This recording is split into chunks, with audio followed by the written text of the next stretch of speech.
अध्यक्ष महोदय, ये सरकार किसी और का रिकॉर्ड बनाए ना बनाए, लेकिन पेपर लीक का रिकॉर्ड जरूर ये सरकार बनाएगी। Centralized examination pattern has to be there. Regarding some anomalies, very government has nothing to hide. We have put all the facts in front of Supreme Court. Very right now, Supreme Court is hearing that case. It will be proper to just wait and watch what Supreme Court is giving instruction, and this house is open to any kind of discussion. Akhilesh Yadav ji, 1 minute में सबका जवाब दूंगा आज। चलो बैठो। अध्यक्ष महोदय, मैं आपका धन्यवाद देना चाहता हूं। देश के बहुत महत्वपूर्ण सवाल पर आपने मुझे पूछने का समय दिया है। अध्यक्ष महोदय, ये सरकार किसी और का रिकॉर्ड बनाए ना बनाए, लेकिन पेपर लीक का रिकॉर्ड जरूर ये सरकार बनाएगी। अध्यक्ष महोदय, मुझे इसके बैकग्राउंड में नहीं जाना है कि पूछें। अध्यक्ष महोदय, मुझे बैकग्राउंड में नहीं जाना है कि कब कैसे किस संस्था को बनाया गया है। पूरे देश के छात्र इस पे आंदोलित थे। लगातार अखबार और सीबीआई की जांच के बाद चीज़ें सामने आ रही हैं, लोग पकड़े जा रहे हैं, जेल भेजे जा रहे हैं। ओके। और अगर वो संस्था इतनी क्रेडिबल थी तो अध्यक्ष महोदय, जिन सेंटर्स पे ये परीक्षा हुई उन सेंटर्स का इंफ्रास्ट्रक्चर क्या था? क्या मंत्री जी ने जानकारी की थी इस बात की? ओके। अध्यक्ष महोदय, मेरे आपके माध्यम से एक ही निवेदन है कि बिना ये मंत्री जी रहेंगे तो न्याय नहीं मिलेगा बच्चों को। अध्यक्ष महोदय, आदरणीय अखिलेश जी की प्रश्न का मैं विनम्रता से उत्तर देना चाहूँगा कि अभी सुप्रीम कोर्ट में जो चल रहा है केस, सुप्रीम कोर्ट ने ऑर्डर दिया पूरा विद्यार्थियों की सूची को वेबसाइट में उपलब्ध करा दो। सर, पिछले 3 दिन से देश भर की सारे विद्यार्थियों की लिस्ट पब्लिक डोमेन में उपलब्ध है। ये सारा चीज़ खुले पे है और कई प्रकार की तर्क आ चुका है। सर, मैं एक अभी उसमें केरल के विद्यार्थी भी अच्छे किए हैं। क्या हम ये कहेंगे भी वहाँ भी कुछ गड़बड़ी हुई थी? ऐसे आरोप करना, मैं देश की ग्रामीण इलाका, देश की एसटी इस बार सबसे अच्छा परफॉर्मेंस करने वाले देश की एसटी एससी ग्रामीण बैकग्राउंड आर्थिक पिछड़े लोगों की है। क्या हम उनकी मेधा को हम चुनौती देते हैं? और बाकी रहा क्वेश्चन पेपर लीक की, सर मैं शुरू से मेरा एक स्टैंड रहा, राजनीति नहीं करना, लेकिन अखिलेश जी जब वहाँ दायित्व में थे उस सुबह की, सर सारे सूची है कितने बार उत्तर प्रदेश में क्वेश्चन पेपर लीक हुए हैं। माननीय एक मिनट प्लीज, एक मिनट। राहुल गांधी जी, आप प्रश्न पूछना चाहते हैं? Speaker sir, it's obvious to the whole country. It's obvious to the whole country that there is a very serious problem in our examination system. This is not just a question of NEET, it is in all the major examinations.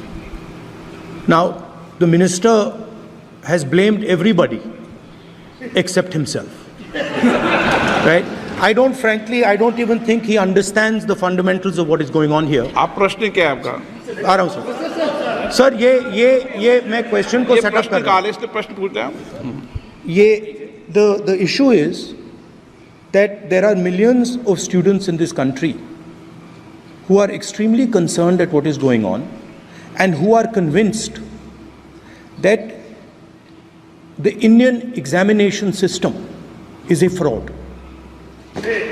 That is what is at stake here. Millions of people believe that if you are rich and if you have money, you can buy the Indian examination system. And by the way, and this is the same feeling that the people in the opposition have. And that is why we are asking some very simple questions to Honorable Minister. Number one, as this is a systemic issue, what exactly are you doing to fix this issue at a systemic level? Yes. That's the first question. Okay. Question में चल रहा है अभी। Please. अब मैं मंत्री जी, मैं एक बार बोल दूं इस बात पे?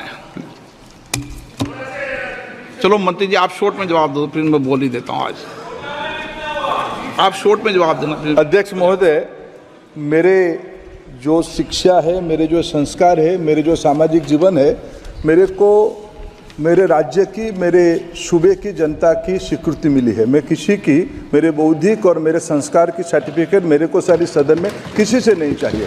देश की प्रजातंत्र में चुन के मेरे नेता प्रधानमंत्री मोदी जी को प्रधानमंत्री की भूमिका दिया है। मैं उनकी निर्णय से यहाँ उत्तर दे रहा हूँ सदन को। बाकी ये कहना चिल्लाने से सच झूठ नहीं हो जाएगा साहब। ये जो कहा गया देश की अभी की एग्जामिनेशन सिस्टम रबिश है सर, इससे दुर्भाग्यजनक बयान देश की नेता प्रतिपक्ष का कुछ नहीं हो सकता है सर। मैं कठोर शब्द से इसको निंदा करता हूँ। बाकी रहा, मैं सर आपके सामने, आपके माध्यम से देश के सामने सर एक तथ्य रखता हूँ सर। जिन्होंने रिमोट से सरकारें चलाई है, 2010 में 3 बिल आया था सर शिक्षा सुधार के लिए। उन्हीं की पार्टी के नेता आदरणीय कपिल सिब्बल साहब 3 बिल लाए थे। उसमें से एक बिल था एजुकेशन, उसमें एक बिल था prohibition of unfair practice bill 2010, जिसके उद्देश्य एजुकेशन इंस्टीट्यूशन में माल प्रैक्टिस को बंद करना। सर मेरे सरकार की हिम्मत है, अभी हमने पब्लिक एग्जामिनेशन की रेगुलरिटीज में बिल लाए, कानून बनाए। क्या मजबूरी था कांग्रेस पार्टी की, क्या मजबूरी था नेता प्रतिपक्ष की? उन्होंने उस बिल को उल्टा किया, किसके दबाव में उल्टा किया? क्या निजी मेडिकल कॉलेज की दबाव में, उनकी घूसखोरी की दबाव में उन्होंने उस बिल को उल्टा किया था। सच सुनने की सामने नहीं है ये। मैं किसी की विद्वता पे प्रश्न नहीं उठाता हूं, लेकिन सच 2010 में शिक्षा सुधार की बिल उन्हीं की सरकार ने लाया था, दबाव में उन्होंने उल्टा किया। ये हमको प्रश्न पूछते हैं। एक मिनट प्लीज, मैं सबको मौका दिया, सबको मौका दूं।